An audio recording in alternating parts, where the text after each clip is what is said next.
Sarap siya. Tingnan niyo. Cheese. Wow.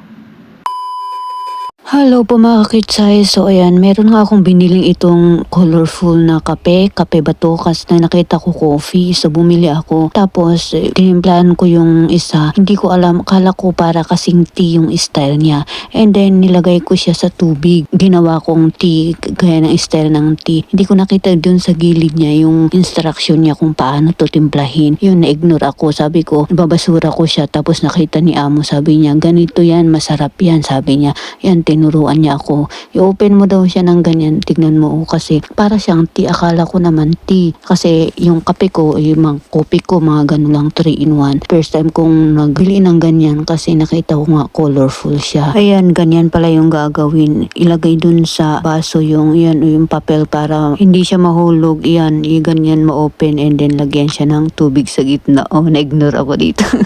Yun, buti na lang hindi ko tinapon kasi sabi ko kay amo itapon ko to kasi hindi ko alam. Tapos nung nakita niya sabi niya masarap yan, galing Japan, product daw ng Japan to, masarap daw siya. Kaya yun, tinuruan niya ako. Yan, ganyan nga yung tinuro niya sa akin, ilagay dyan ganyan and then lagyan ng mainit na tubig and then yun, unti-unting papatak yung tubig pababa. Pag naubos ulit, lagyan ulit and then pag naubos ulit, lagyan ulit. Pero lalagyan daw siya ng gatas and then sugar, depende sa taste. Ayan nga, sa gilid niya pala yung instruction niya. Hindi ko talaga binasa or tinignan yung instruction niya. Ayun, hindi na naman gumana ang mindset natin mga kakitsay. At ayan nga mga kakitsay, after ko niyan, nilagyan ko lang ng 3, parang kalahati lang and then lalagyan ko din siya ng gatas and then sugar. Ito na nga ang kinalabasan mga kakitsay and then kukuha tayo ng gatas ni amo dito sa may ref. May gatas siya dito na ginagamit niya pag kumakain siya ng oatmeal, mga ganun sa umaga, pero sabi niya pwede ko muna daw gamitin and then saka na lang ako bibili and then saka ko palitan din. Binuksan ko na to kahapon pero ayun, ubusin na natin ngayon para hindi na. Bilbili na lang ako ng bago. And ayan na nga, ilalagay ko na to lahat dito pero parang hindi kasya. Siksikin natin. Hindi na talaga kasya. Ayun, dinagdagan pa talaga.